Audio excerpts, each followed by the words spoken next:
이곳에 오소서. 보좌로 주여 임하사 찬양을 받아 주소서. 주님을 찬양하오니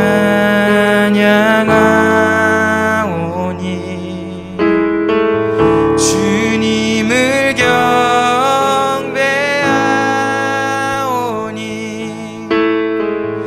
왕이신 예수여 오셔서 좌정하사 다스리소서.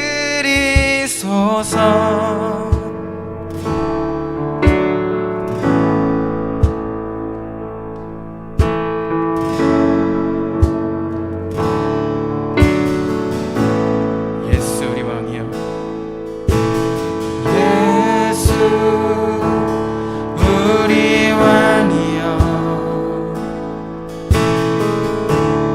이곳에 오소서. 보좌로 주여 임하사 찬양을 받아 주소서. 주님을 찬양하오니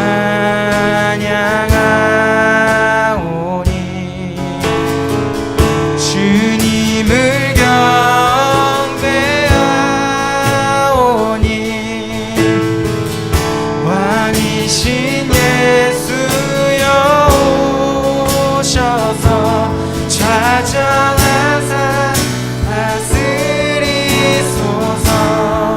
주님을 찬양하오니 주님을 찬양하오니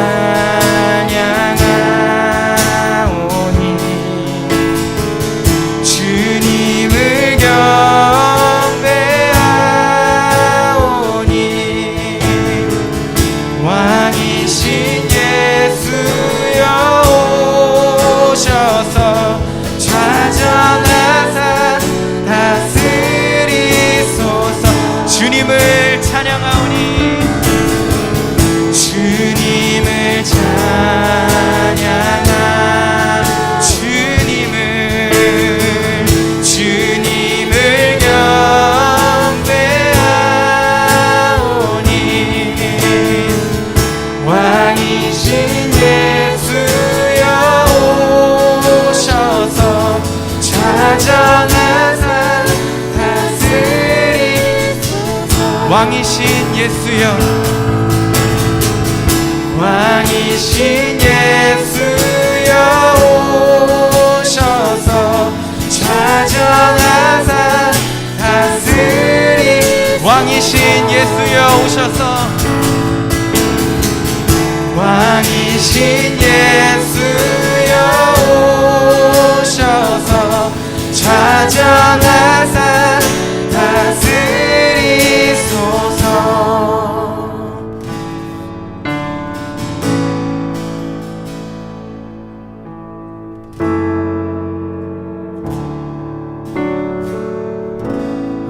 왕으로 오신 주님을 찬양합니다.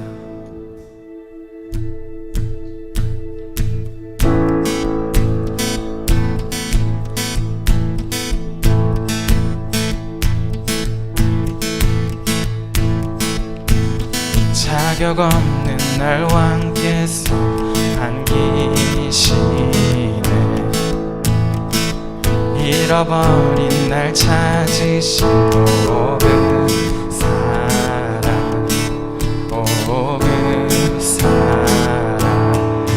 독생자 예수 자유케 하네.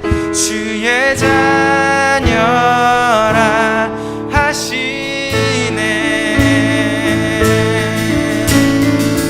내 모든 죄 대속하신 주의 은혜. 나 죄 아래 있을 때 나를 위하여 죽으신 예수. 독생자 예수 자유케 하네. 주의 자녀라 하시네. 아버지 집에 거할 곳 있네. 주의 자녀라 하시네. 택하시고 지키시며 날 자녀라 하시네. 그의 소유 삼으시고 날 자녀라 하시네. 택하시고 지키시며 날 자녀라 하시네. 그의 소유 삼으시고 날 자녀라 하시네. 오 날 자녀라 하시네. 독생자 예수 자유케 하네. 주의 자녀라 하시네. 아버지 집에 거할 곳 있네. 주의 자녀라 하시네. 독생자 예수 자유케 하네. 주의 자녀라 하시네. 아버지 집에 거할 곳 있네. 주의 자녀라 하시네. 할렐루야. 우리를 자녀로 삼으신 우리 아버지 하나님을 찬양합니다. 아멘.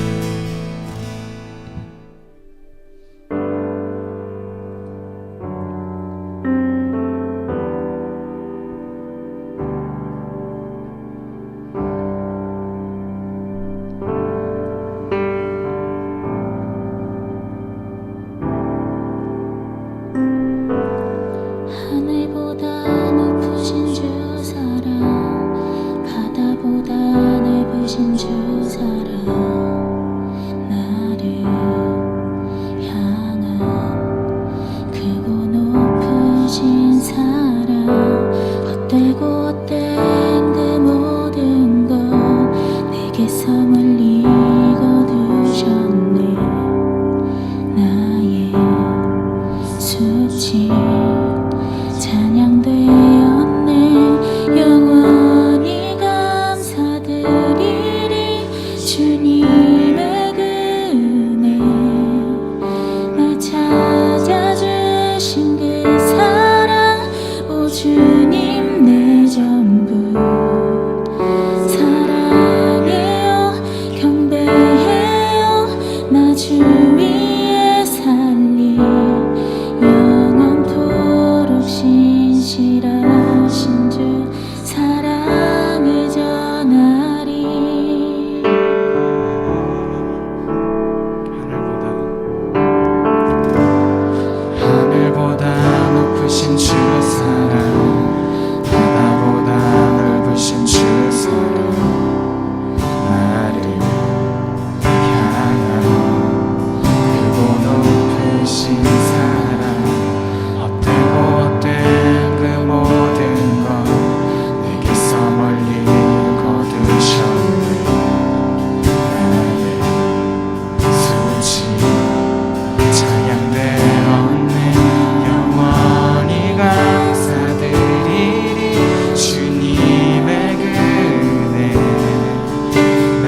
주신 그 사랑 오 주님 내 전부 사랑해요 경배해요 나 주위에 살리 영원토록 쉬지 않으신 주 사랑을 전하리 하나님께서 세상을 사랑하사 독생자를 주셨으니 믿는 자는 영생을 얻으리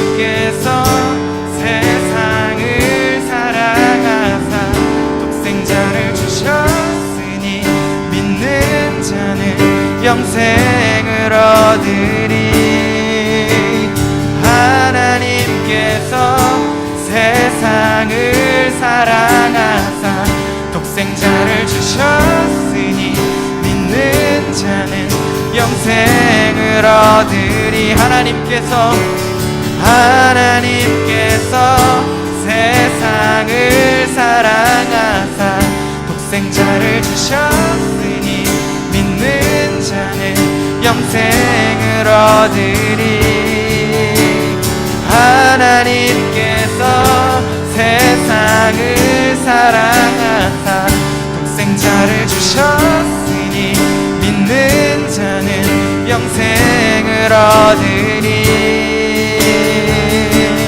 난 믿네 난 믿네 난 믿네 다시 사신 독생자 난 믿네 난 믿네 난 믿네 다시 사신 독생자 난 믿네 난 믿네 난 믿네 다시 사신 독생자 난 믿네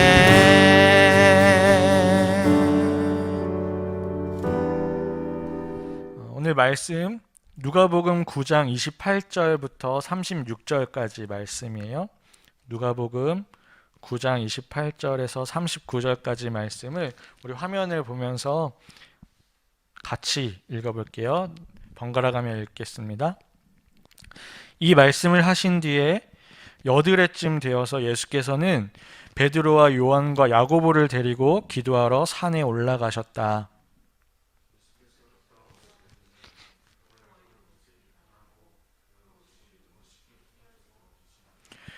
그런데 갑자기 두 사람이 나타나 예수와 더불어 말을 하고 있었다. 그들은 모세와 엘리야였다.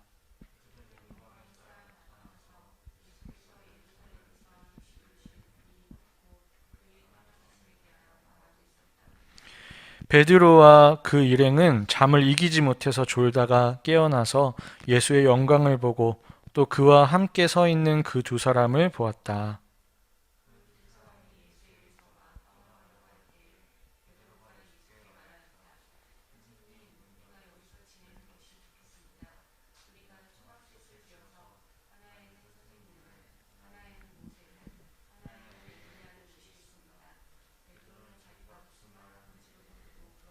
그가 이렇게 말하고 있는데 구름이 일어나서 그 세 사람을 휩쌌다. 그들이 구름 속으로 들어가니 제자들은 두려움에 사로잡혔다.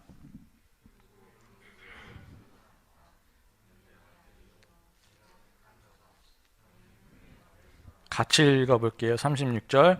그 소리가 끝났을 때에 예수만이 거기에 계셨다. 제자들은 입을 다물고 그들이 본 것을 얼마 동안 아무에게도 알리지 않았다. 아멘. 여러분, 장님과 코끼리라는 이 이야기 알고 있어요? 장님과 코끼리. 격언으로도 아마 유명한 이야기일 텐데 장님과 코끼리. 장님이라는 말이 사실 좋은 말은 아니긴 한데 시각장애인이라고 하죠. 시각장애인과 코끼리. 그러면 여러분은 이 코끼리라고 하면 어떤 이미지가 떠오르나요? 코끼리라는 단어를 딱 봤을 때 어떤 이미지가 떠올라요? 아마 덩치는 엄청 크고 또 코가 이렇게 코끼리이기 때문에 코가 막 긴 데다가 귀가 크고 막 펄럭펄럭거리고 또 상아라고 하는 이 기다란 뼈가 돌출되어 있고 그리고 커다란 발을 가지고 있는 이런 동물을 아마 떠올릴 거예요. 그렇다면 여러분은 어떻게 이런 이미지, 코끼리에 대한 이런 이미지를 여러분은 떠올릴 수 있었을까요? 어떻게 떠올릴 수 있었을까요? 여러분이 코끼리라는 이 동물을 뭐 했으니까? 보았으니까. 눈으로 보았기 때문이에요. 동물원에서 동물원에 놀러 갔다가 소풍 갔다가 거기서 코끼리가 우리 안에 있는 걸 직접 보았을 수도 있고 아니면은 사진이나 또 TV 영상 자료 같은 것들을 통해서 봤을 수도 있어요. 어쨌든 우리가 눈으로 직접 코끼리라고 하는 이 이름을 가진 동물을 직접 보았기 때문에 그 이미지를 우리는 이러이러한 동물이지 하면서 공유할 수 있는 거예요. 하지만 평생 앞을 보지 못한 채로 살아갔던 사람들이라면 이 시각 장애를 앓고 있는 사람들이라면 코끼리라는 동물의 이름을 들었을 때 어떻게 떠올릴 수 있을까요? 6명의 시각 장애인이 있었대요. 그런데 이 사람들은 평생 코끼리를 본 적이 없어요. 왜? 앞을 보지 못했으니까요. 그런데 어느 날 이 사람들 앞에 코끼리가 나타난 거예요. 커다란 코끼리가 우리가 알고 있는 그 코끼리가 나타났어요. 이 사람들 앞에. 그래서 앞을 보지 못하니까 손으로 더듬더듬 하면서 코끼리가 어떤 생김새를 가지고 있는지를 살펴보면서 다른 사람들한테 이렇게 설명했대요.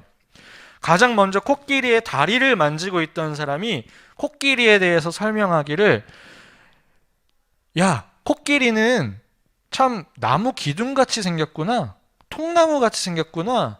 말을 했대요. 그러자 꼬리를 만지고 있던 사람이 야, 무슨 소리야. 코끼리는 밧줄처럼 생겼어.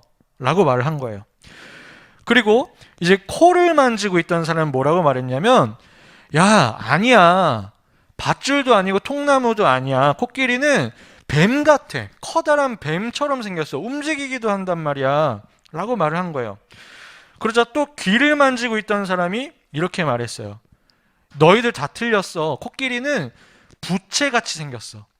커다란 부채처럼 생겨서 펄럭펄럭거린단 말이야. 한 거예요. 자, 그렇다면 배를 만지고 있던 사람은 뭐라고 말을 했을까요? 이렇게 말했어요. 야, 코끼리는 너희들 생각한 것처럼 그렇게 생기지 않고 커다란 넓은 벽처럼 생겼어.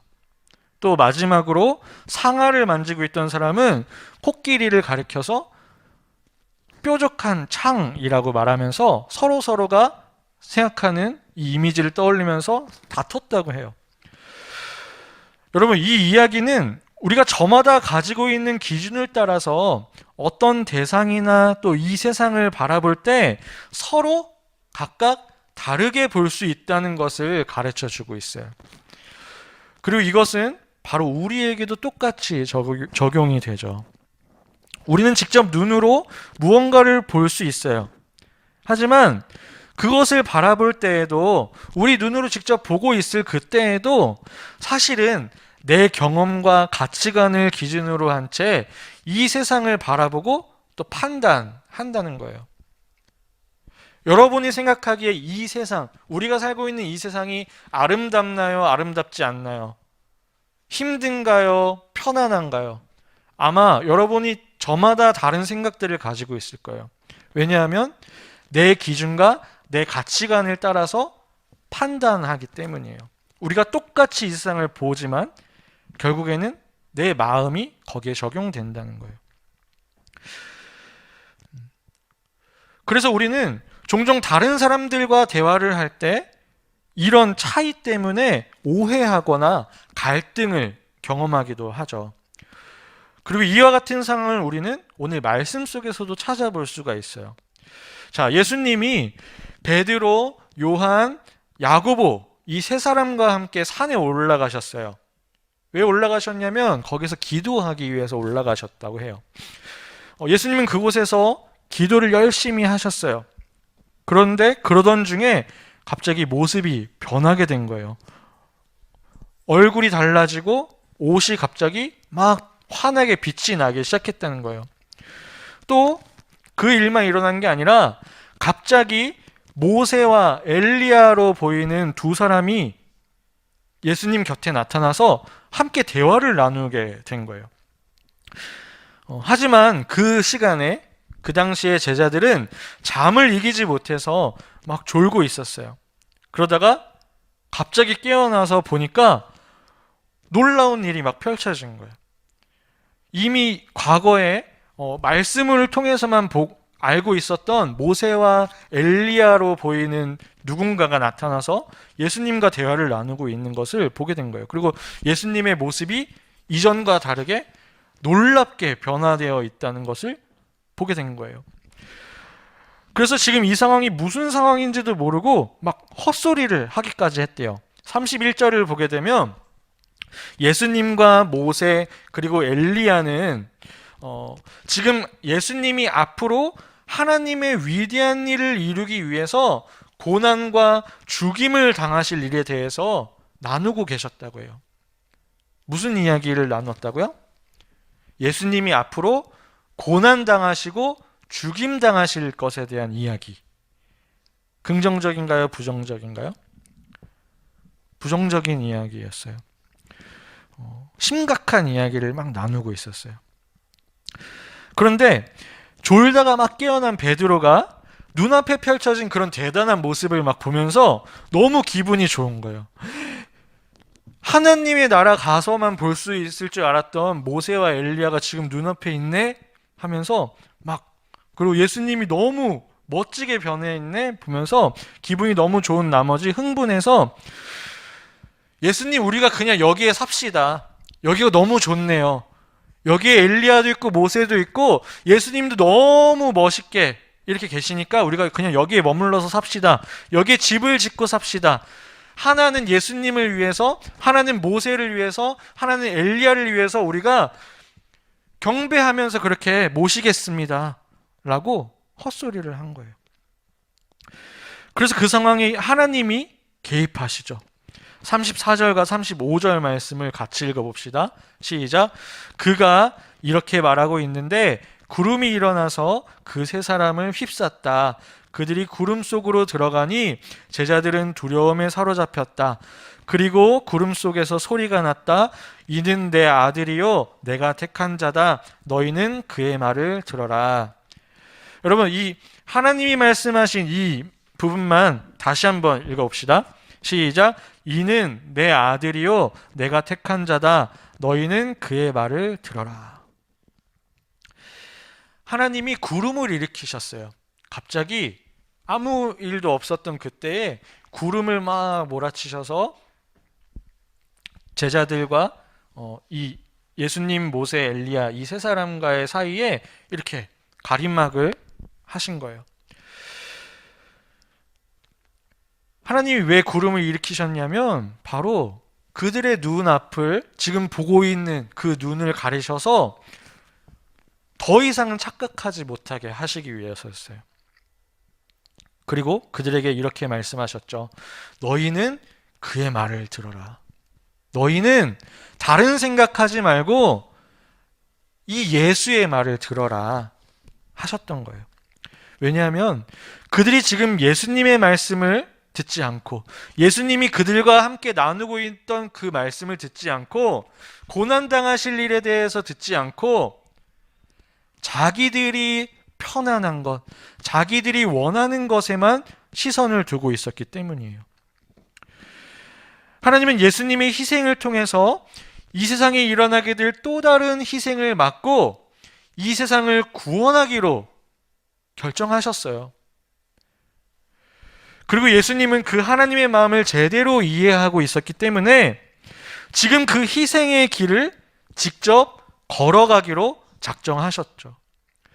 그런데 제자들은 여전히 하나님의 마음과 또 예수님이 결정하신 그 계획을 잘못 이해했던 거예요. 예수님이 고난당하시거나 죽임당하시는 것을 원치 않았던 거예요. 그것은 그들이 뜬 눈으로도, 여전히 보고 있는 그 눈으로도 예수님을 보고 있지 않았고, 그래서 그분의 말씀을 귀담아 들으려고도 하지 않았기 때문이죠. 여러분, 우리는 무당을 찾아가서 막 굿하는 사람들을 보면서 그 사람들이 제대로 하고 있다고 생각하나요? 그걸 가리켜서 우리는 흔히 미신이라고 생각해요. 왜냐하면 그들의 믿음의 대상이 그저 귀신에 불과하기 때문이죠. 그렇다면 여러분 누구를 믿고 있고 지금 누구를 향해 예배하고 있나요? 여러분 누구를 믿고 있나요? 왜 이 자리에 있나요? 왜 예배한다고 이 자리에 앉아 있나요? 또 방송으로 보고 있나요? 정말로 예수님을 믿고 그분의 아버지 하나님을 향해서 여러분 예배하고 있나요? 그것을 어떻게 증명할 수 있을까요? 우리가 바라는 대로 이 세상에서 성공하면 예수님 믿었더니 나 성공했어. 돈 엄청 벌었어.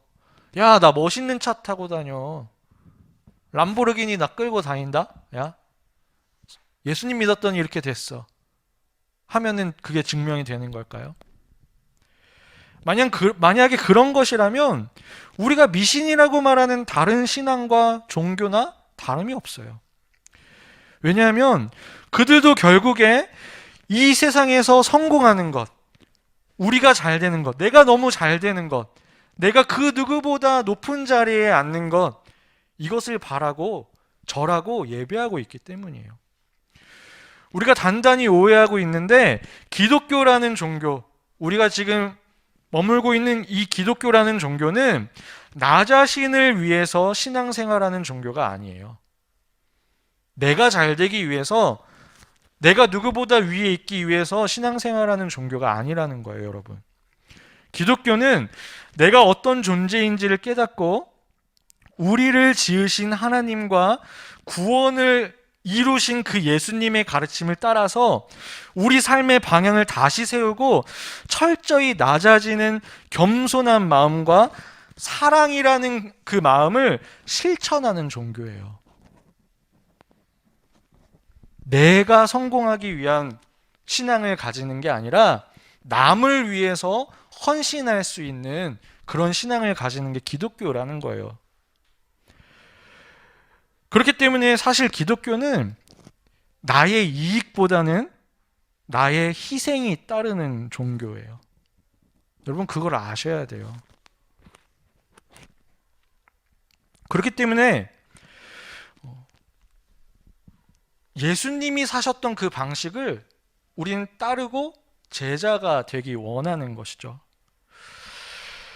그래서 예수님도 우리 신앙의 궁극적인 목표인 하나님 나라에 들어가는 것, 우리가 천국 가는 것, 바로 그것이 참 힘들고 어려운 일이라고 몇 번을 가르쳐 주셨어요.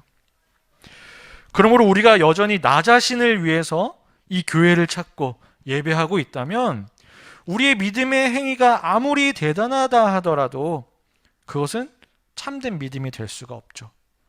우리는 구원받지 못할 수도 있어요. 그렇기 때문에 우리는 더더욱 말씀을 통해서 하나님의 마음과 또 예수님의 가르침을 잘 알아야 되고 그 길을 제대로 선택해서 따를 수 있어야 하는 거예요.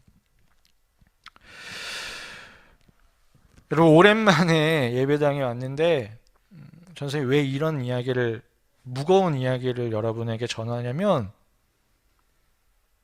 전 선생님이 여러분을 너무 사랑하기 때문이에요. 여러분이 예수님을 제대로 믿었으면 좋겠어요. 귀신을 믿는 것처럼 비나이다 비나이다 하면서 나의 복을 구하기만 하는 것이 아니라 우리가 정말로 예수님의 제자로 살겠습니다. 하나님이 우리를 맨 처음 지으신 그 모습대로 이 세상을 위해서 헌신하며 살겠습니다. 하나님의 말씀대로 살겠습니다. 라고 그렇게 결심하면서 새로운 삶을 살아가게 되기를 바라요. 그래서 오늘 이런 무거운 이야기이지만 여러분에게 전하기 위해서 섰습니다. 사랑하는 여러분, 오늘 말씀을 통해서 하나님은 우리에게도 그렇게 우리의 잘못된 눈을 가리시고 올바른 깨달음을 위해서 그의 말을 들어라. 너희들 성경에 기록된 나의 말, 예수의 말을 들어라 하고 말씀하고 계세요.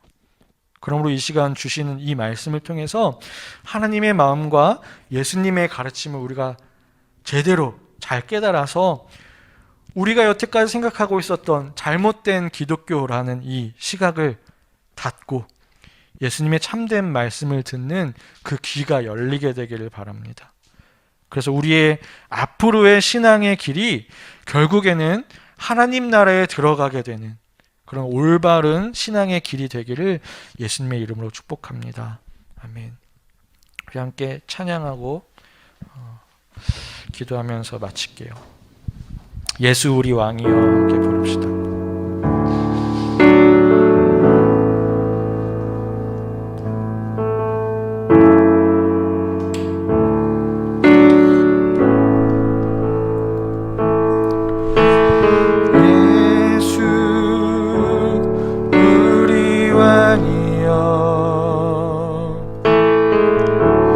이곳에 오소서 보좌로 주여 임하사 찬양을 받아 주소서 주님을 찬양하오니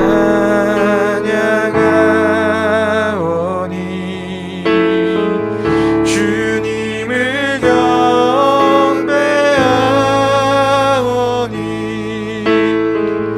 왕이신 예수여 오셔서 좌정하사 다스리소서. 예수 우리 왕이여, 예수 우리 왕이여 이곳에 오소서 보좌로 주여 임하사 찬양을 받아 주소서 주님을 찬양하오니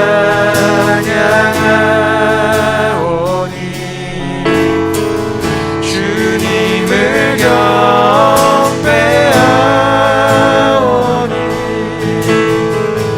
왕이신 예수여 오셔서 좌정하사 다스리소서. 주님을 찬양하오니 주님을 찬양하오니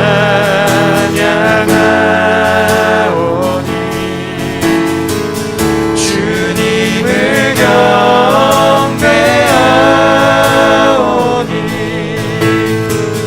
왕이신 예수여 오셔서 좌정하사 다스리소서.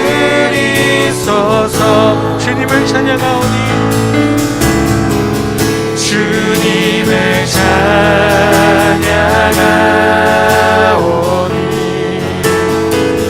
주님을 경배하오니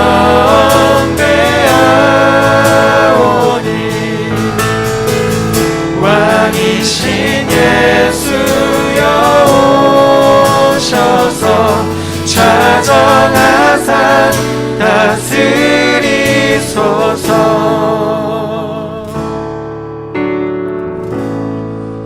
하나님 감사합니다. 우리의 삶을 지금과 같게 하신 것이 바로 주님이심을 이 시간 고백합니다. 그러니 우리가 감사할 수밖에 없는 존재임을 이 시간 또 고백합니다. 우리의 예배가 그와 같은 마음을 주님께 드리는 예배가 되기를 원하오니 우리의 마음을 새롭게 하시고 우리가 우리의 삶의 주인이 되는 것이 아니라 하나님께서 우리의 삶의 주인이 되심을 고백하고 인정하는 사람들이 다 되게 도와주옵소서. 그 새롭게 살아가게 되는 이 한 주도 그런 믿음을 가지고 살아가게 하시고 그 믿음을 통해서 우리가 기쁨을 누리는 귀한 삶이 되게 도와주옵소서. 모든 것 주님께 맡겨드리며 예수님 이름으로 기도합니다. 아멘.